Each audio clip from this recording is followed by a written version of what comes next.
Prezados exploradores, filósofos e ufólogos, bem-vindos ao nosso canal Carlos Pires, o espaço dedicado a decifrar, revelar, investigar os maiores mistérios da Terra, da humanidade. Esse é o nosso vídeo de número 16 dessa série e o título é O Caso Roswell, a Verdade Final. Aqui faremos as 10 perguntas originais que jamais foram formuladas. São aquelas questões chaves, emblemáticas, que vão esclarecer de vez esse terrível mistério.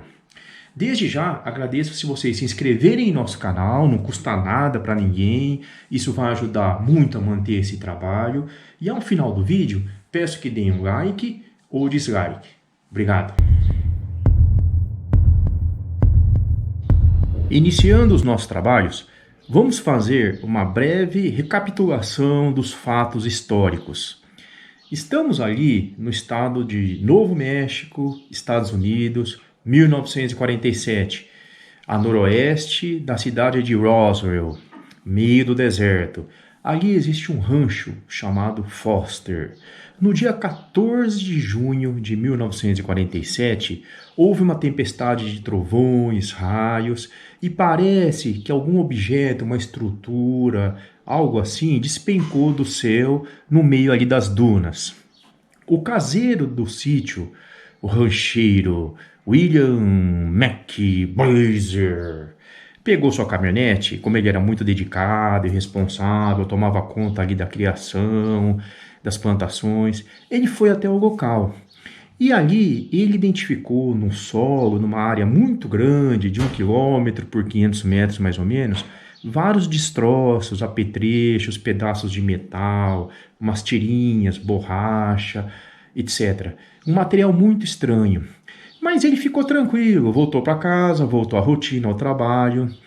Dali mais ou menos 3 semanas, no dia 7 de julho de 1947, ele resolveu ir até a cidade de Roswell conversar com o xerife, o George Wilcox.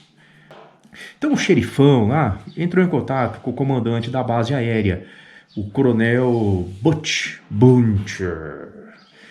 O coronel entrou em contato também, por sua vez, como devia fazer com seus superiores, e despachou ali para o Rancho Foster o seu oficial de inteligência, o major Jesse Marcel. Esse chegando lá no local dos fatos, no dia 7, quase dia 8 já de julho, identificou vários destroços e ele ficou muito animado com o que ele viu. Tanto que parte desse material, dessa tralha aí, o major Jesse Marcel levou para sua casa e mostrou para sua esposa e para seu filho de 11 anos, tarde da noite. Eram folhas de papel alumínio que não podiam ser destruídas, não podiam ser queimadas, rasgadas, eram indestrutíveis. Você embrulhava elas, depois elas voltavam ao estado anterior, muito rapidamente, tinha uma memória muito grande, umas tirinhas com hieróglifos parecendo egípcios. O comando aéreo mandou uma nota para a imprensa afirmando que realmente houve a queda de um objeto alienígena ali no rancho, mas poucas horas depois, os militares já desmentiram essa notícia. O general Roger Ramey, que era o comandante supremo ali daquela região, determinou que fosse feita uma nova nota através do seu oficial de comunicações, dizendo que não era um disco voador, e sim apenas um balão meteorológico. A Força Aérea publicou um documento chamado de Roswell Report, Fact or Fiction. E nesse documento, de 1995, os militares esclareceram o que caiu ali não foi um balão meteorológico convencional, foi um balão gigantesco do projeto chamado Mogul. Esse projeto foi uma manobra ultra secreta do governo americano para lançar vários balões em vários pontos estratégicos do mundo para monitorar, espionar as atividades nucleares da União Soviética. Mais de 600 pessoas prestaram depoimento e disseram que viram alguma coisa estranha ali em Roswell, que deve estar associada a atividades de ETs. E dentre essas alegações, disseram que foram encontrados corpos de alienígenas, aqueles baixinhos, cabeçudos, cinzas, no meio ali das areias. Alguns dizem que tinha 1 ou 2 mortos, 1 ou 2 vivos, e a Força Aérea teria capturado alguns desses seres vivos também. Inclusive, o agente funerário da cidade comentou que as autoridades ligaram para ele perguntando como se poderiam conservar alguns corpos que foram encontrados no deserto e se ele tinha caixões infantis. Existem, portanto, 2 hipóteses, 2 teorias, 2 narrativas sobre esse evento. Uma diz respeito à queda verdadeira de um objeto de outro planeta. A outra diz respeito à queda, um acidente, com um balão de espionagem, um balão militar estratégico. Qual que é a verdadeira? Para a gente esclarecer isso de uma forma definitiva aqui em nosso canal, vamos fazer as 10 perguntas emblemáticas que vão trazer à tona a verdade final sobre esse caso.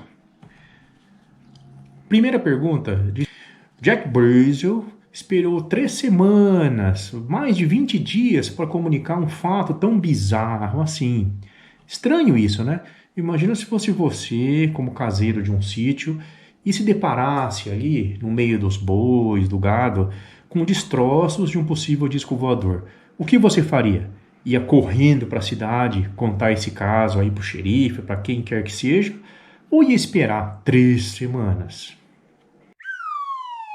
Os discos voadores, eles são muito avançados. São naves extremamente tecnológicas, de civilizações que têm milhares ou milhões de anos a mais que nós. O disco voador não é como um avião, como um balão, como um teco-teco. Seria muito raro ou praticamente impossível ocorrer uma pane, algo que danificasse o equipamento lá dos aliens, dos Greys, que fizesse com que ele caísse na Terra. Alguém acredita que um raio, um trovão seria capaz de derrubar uma nave que veio lá de trilhões de quilômetros dos cafundós lá da Via Láctea, de outra constelação, até aqui para pesquisar a gente, né, que somos extremamente interessantes para eles, e de repente vem um raio, pega ali na testa do disco e ele cai? Vários depoimentos, inclusive do Major Jesse Marcel, atestam que os materiais ali encontrados eram indestrutíveis. Mas então, como se explica que o disco se espatifou? Devia aguentar o tranco, né? Ficar inteiro. Será que os ETs não teriam uma operação de resgate pronta para ser utilizada? Eles não têm uma estratégia para ali buscar até o último homem no campo de batalha, como se diz tanto?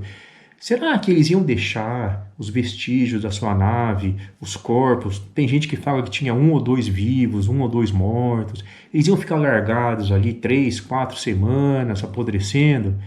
Os ETs, será que eles perderam aquele senso humanitário, ou sei lá o quê, de cuidar dos feridos e dos soldados no campo de batalha? Será que o pessoal da Força Aérea, da CIA, os militares em geral, alguns cientistas ali no momento, será que eles não tinham uma expertise, não tinham conhecimento, uma técnica? Precisaram consultar um agente funerário da cidadezinha pequena de Roswell, que eles não conhecem, nunca viram, por telefone, perguntando sobre caixões infantis ou como conservar, congelar corpos? No deserto, corpos ali expostos às intempéries, ao ataque dos animais carniceiros, aves, coiotes, insetos, larvas, formigas e micro-organismos, fungos. Será que os corpos iam aguentar ali por 3 semanas incólumes? Que coisa estranha, né? Porque você encontra destroços que acredita que são de um disco voador, vieram lá do espaço sideral, você não sabe por onde passou esse material, que tipo de objeto que você tem, se ele está contaminado, se tem alguma forma de radiação, de fungo, vírus, bactéria, ou sei lá o que, algum agente químico. O que você faz com esse destroço aí? Você leva isso para sua casa, para a pessoa que você teoricamente mais ama e respeita, que é sua esposa e também seu filho, brincarem um pouquinho, manipularem essa tralha toda. É um pouco difícil de acreditar que durante mais de 30 anos, tanta gente assim conseguiu guardar um segredo tão encantador. Será que esse pessoal ia ficar de bico calado todo esse tempo, guardar esse sigilo sob 7 chaves? Pelo menos 2 escavações com alto rigor acadêmico, científico, por grandes universidades, foram feitas ali. Nada foi encontrado, nada, nenhum vestígio, nenhum fiozinho de cabelo do ET, se bem que eles são carecas, né? Nenhuma peça de metal estranha, zero.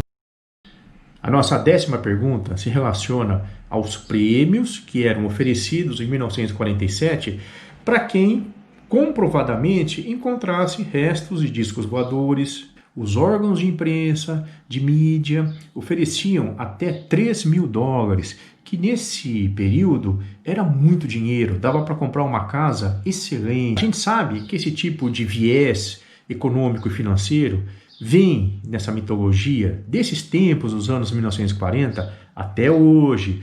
Se você lançar um livro, for um best-seller em ufologia, você fica rico.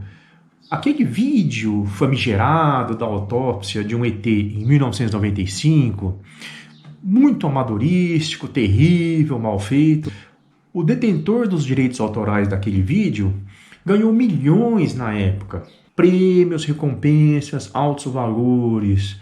Até que ponto isso justifica que muita gente crie, forge, atribua características alienígenas a fenômenos, a eventos que, obviamente, não tem nada a ver? Porque é importante a gente esclarecer o que realmente houve em Roswell. Roswell, a gente sabe, é considerado o suprassumo, a obra-prima, o evento maior da ufologia de todos os tempos. Se você esclarece o que aconteceu em Roswell, você está esclarecendo, em grande parte, toda a questão mitológica envolvendo a ufologia e os discos voadores de outros planetas. Após formularmos e refletirmos sobre essas 10 questões originais relativas ao fenômeno Roswell, para nós aqui do canal, fica muito clara a verdade final sobre esse evento. Ali o que ocorreu foi muito mais resultado de uma atividade humana, da civilização e terrena, do que um evento relativo a encontro com alienígenas. Isso, infelizmente, para nós, porque a gente também gostaria de ter elementos, subsídios que justificassem, explicassem, corroborassem a teoria do encontro com seres de outro planeta. É uma hipótese muito mais bela, encantadora e mágica.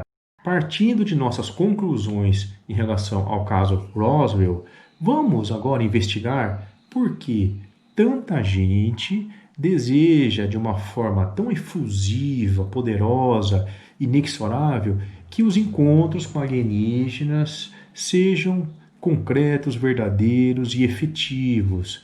Por que será que a gente deseja que tenhamos esse tipo de interação, essa simbiose, esse congraçamento com seres de outros planos, de outras galáxias, de outras dimensões, seja o que for?